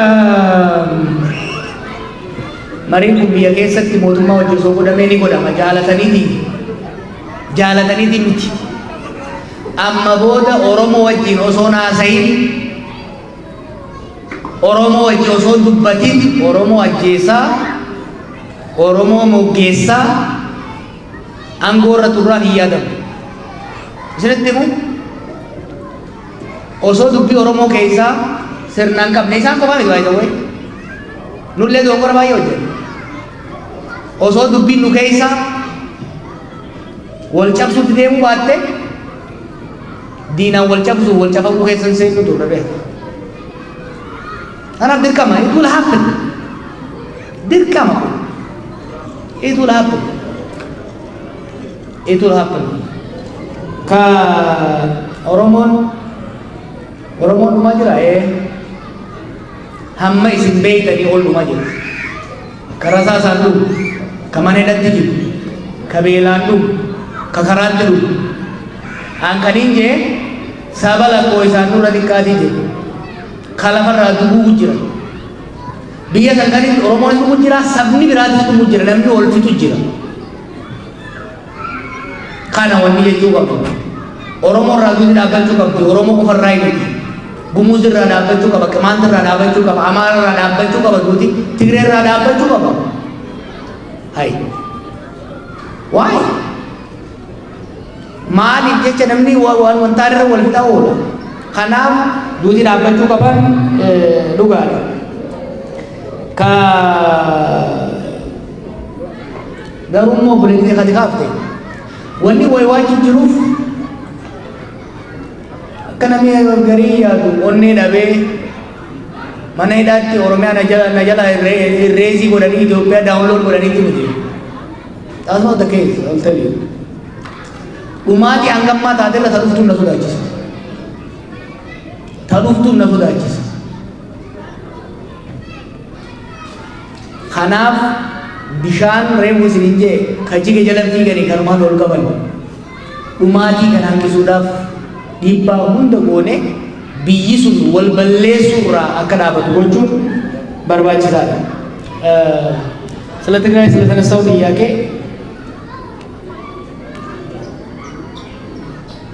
በኢትዮጵያ ውስጥ በአጠቃላይ ባለፉት ዓመታት የሆነው ነገር በጣም የሚያሳፍር የሚያሳዝን it should have never happened። የአንድ ሀገር ሰዎች ብቻ ሳይሆኑ የአንድ ፓርቲ ሰዎች ናቸው ለሁለት ተከፍለው ለሶስት ለአራት ተከፍለው አገር አባልተው 500 ዜጎቻችንን የቀጠፉት። ብዙ ዲቴል ልነግር እችላለሁ፣ ግን እስር ቤትም ሆኜ ያሰብኩት ከወጣሁ በኋላ ያሰብኩት ከአንድ ወገን ቆሜ ግፋ በለው ማለት ይሻላል ወይ በተቻለ መጠን ማቀራረቡ እስከ ዛሬ የተፈጸመውን ቁስል እየነካኩ በማድማት ማባባስ ይሻላል? አትሊስት የባሰ እልቂት እንዳይመጣ መገፋፋት ይሻላል? ትግራይ ክልል ውስጥ ብቻ አይደለም ጦርነቱ ትግራይ ላይ አልቆመም። ከትግራይ ከወጣ በኋላ ብዙ የአማራ ዞኖች በጣም አሰቃቂ ውድመት ነው የተፈጠረው። አፋር ውስጥ አሰቃቂ ውድመት ተፈጥሯል። ኦሮሚያ ውስጥ፣ ጋምቤላ ውስጥ፣ ቤኒሻንጉል ውስጥ ዛሬ ሰው እየተቀጠፈ ነው። አንደኛ በሁሉም በኩል በትግራይም ሆነ በሌላ ቦታ በአስቸኳይ ጦርነቶች መቆም አለባቸው። ሁለተኛ 30 ሚሊዮን የሚሆን የኛ ዜጋ የኛ ሀገር ሰው በረሃብ አለንጋ እየተገረፈ ነው። ትግራይ ምናልባት ወደ 90% የሚሆነው ህዝብ እርዳታ ላይ ነው ያለው። በቂ አይደለም። በነገራችን ላይ ትግራይ ላይ እርዳታ የሚቀበለው ህዝብ እርዳታ የሚያስፈልገው አይደለም። ብሩን ከባንክ ማግኘት ስላልቻለ ነው። ፋብሪካ መስራት ስላልቻለ ነው። መብራት ስለሌለ። ስለዚህ ሁለቱ አካላት የእልህ ጫወታ ቀልድ ትተው በፍጥነት ተወያይተው አንድ ዘላቂ የተኩስ አቁም ስምምነት ላይ መድረስ አለባቸው። ሁለተኛ ሰርቪስ ሪስቶር መደረግ አለበት። ኤሌክትሪክ፣ ኢንተርኔት ሰርቪስ። ምክንያቱም ይሄ ሰርቪስ ሪስቶር ከተደረገ አሁን እርዳታ ከሚጠብቀው ትግራይ ውስጥ ካለ ዜጋችን ውስጥ በአብዛኛው ከእርዳታ ነፃ የሚወጥበት ሁኔታ አለ። ያ ብቻ ሳይሆን ለአመራሩ የፖለቲካል ፕሬሸር በመቀነስ ለሰላም ያለን እድል ያሰፋል። ስለዚህ ሁለቱ መቀሌም ላይ ፊንፊኔም ላይ ያሉት ኃይሎች ኳስ ከዚህ እዛ መወራወር ትተው ድርድር በፍጥነት በማካሄድ ሰርቪስ ሪስቶር ማድረግ ብቻ ሳይሆን ወደ ኔጎሽዬሽን መልቲ ትራክ መሆን አለበት። ኢኒሺያሊ በብልጽግናና በህወሓት ወይም ደግሞ በፌዴራል መንግስትና በትግራይ ክልላዊ መንግስት መካከል ድርድር ይካሄድ። በተመሳሳይ መልኩ በፌዴራል መንግስትና በኦኤልኤ መካከል በፌዴራል መንግስትና ከሌሉ የታጠቁ ኃይሎች ጋር ድርድር ይካሄድ። የተኩስ አቁም ድርድር በተኩስ አቁም ላይ ከተስማሙ በኋላ ወደ በጋራ መጥተን ሀገራችንን ወደፊት እንዴት ማስቀጠል እንችላለን? በህዝቦቻችን መካከል ያለ ግንኙነት በምን መርህ ነው መገራት ያለበት? ስልጣንና ሀብት እንዴት እንከፋፈላለን? ያጠፋን እንዴት እንቀጣለን? የሚለው ላይ አዲስ ሶሻል ኮንትራክት መፈራረም ያስፈልጋል። ሎክ ትግራይ ውስጥ ከፍተኛ ሰፈሪንግ ደርሷል። ይሄ ግጭት ግን በትግራይ ላይ ብቻ ሊሚትድ የሆነ አይደለም። የትግራይንም ጦርነት መቆም አለበት፣ ከተቀረው ኢትዮጵያ መቆም አለበት። ኮምፕሪሄንሲቭ የሆነ ሰላም እንዲመጣ ግፊት ማድረግ መቻል አለብን። ተስፋ አለኝ፣ ተስፋ ይታየኛል። አትሊስት ላስት ይር አሁን ኦገስት ነው። ኦገስት 2022 is better than ኦገስት 2021። አምና በዚህ ሰዓት ህዝባችን ሰሜን ላይ እንደ ቅጠል እየረገፈ ነበር የደሃ ልጅ። ዛሬ አትሊስት ጋብ ብሏል።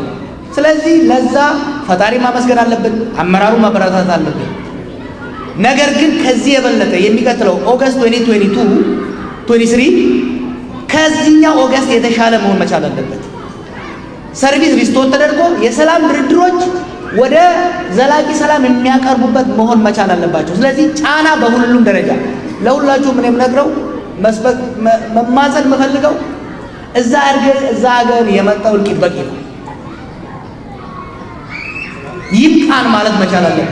የፖለቲካ አመራሩ ኢጎውን ውጦ ወደ ሰላም እንዲመጣ በሁሉም ወገን ጫና ማድረግ እንጂ የእግር ኳስ ደጋፊ ይመስል በለው ጣለው እርገጠው የት እንዳደረሰን አይተናል። ያ መቆም እንዳለበት ማሳሰብ ፈልጋለሁ። ኦቡሌሲ አኳይ ገሬ ካፋው ቢቦቦ ቦረ ደለጋ ቀምኔት ኮነረት ያደበ ወሎ namni kaafaa deeggaree Oromoo irratti abaa irratti afaan balu deeggaraa keenyaa miti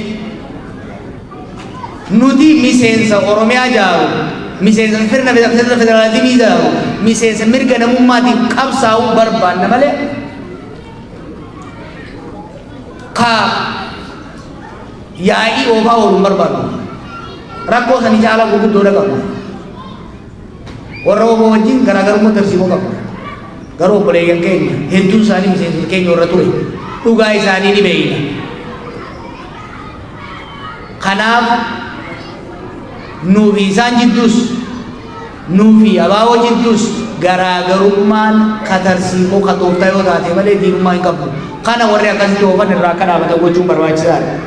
Ka warra asii galee gurbaan asii kaafta. Opidiyoo qofarratti quba qabdanii barsiisa akkasii miti.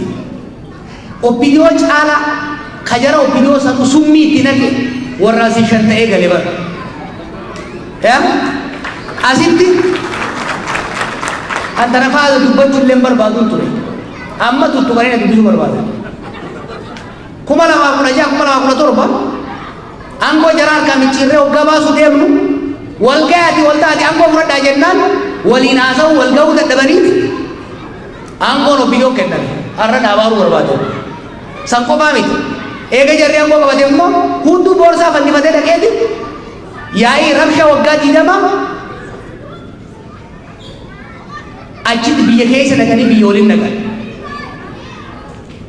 Ammallee sitti himu namni sirna san keessa warri sirna san keessa dhaqee seenee nama fichisiisu hedduun warra kalee qabsaa'aatiin jechaa ture. Amma booda sun hin jiraatu. Amma booda sun hin jiraatu. Amma booda biyya alaa jaarmeen siyaasaa hin jiraatu. Achumatti wal marqine wal sirreessine malee amma booda isin dhufne asii summii fe'annee hin gallu jechuudha. Kana beekaa kana qabadhaa.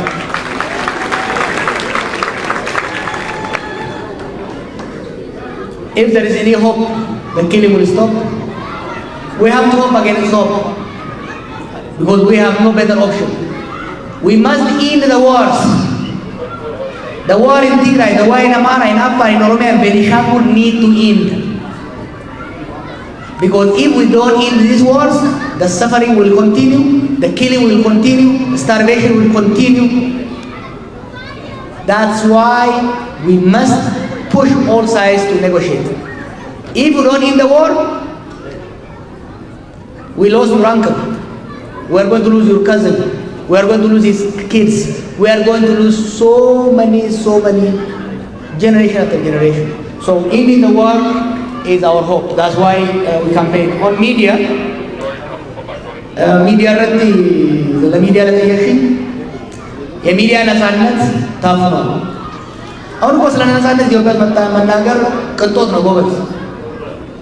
Ornas kamu maras nasanat ay mata malasha cuma. Tawagi haylos nasanatan liakaru aycilu. Ye media nasanatan liakaru aycilu. ስለዚህ የሚዲያ ነፃነት የግለሰብ ነፃነት የሴቶች መብት የምን መብት እንዲከበር ከተፈለገ ጦርነት መቆም አለበት። አንድ እሱ። ሁለተኛ ለሚዲያ መብት መታገል አለብን። ሚዲያዎችንም ደግሞ መታገል አለብን። የኛ ሀገር ሚዲያዎች በእሳት ላይ ቤንዚን እያርከፈከፉ ነው። በመንግስት እጅ ያሉትም ከመንግስት ውጭ ያሉትም ለዩቱብ ሽቀላ ተብሎ የሚሰራ ስራ ሀገሪቷን ህዝባችንን እየበታተነ ነው። ስለዚህ ለሚዲያ መብት ስንታገል we should also be cognizant of the danger that is coming with media. ሁለቱን አላይቶ መሄድ አስፈላጊ ነው። በለዚህ ያወራ መንጉዶ ተለማን ስፖንሰር ተው ቀቡ ሰን ኮሚኒቲ ቢንዲሳ ኤላ ጀረና ኦሮሞ አሞኔ ወልት ሲንቀቡ ፊ ኢስንረም ቤቀፊ ሚቲ tokkoffaa isinirraa dhagahuu barbaadna. Lammaffaa carraa kiyya fayyadamtanii waan onnee keessan jiru buqqaaftanii waan kana warri mootummaas ni ilaala, warri ollaas ni ilaala, warri alagaas ni ilaala, warri addunyaas ni ilaala. Kanaaf kana wanni abdiis ni kan immoo maali? Dhugaa qabna. Dhugaarraa socho'uu hin qabnu. Tokkummaa teenya cimsachuudha qabna. Tokkummaa hojii irratti hundoofte irratti dhugaa haala qabatamaa biyya keessa jiru xiinxallinee ittiin deemna. Gara fuulduraas walitti deebina. Bara dhufu yoo rabbi jee waldaa hawaasaa bitattanii galma kana osoo hin ta'in galma keessan keessatti akka walitti deebinuun abdii qaba.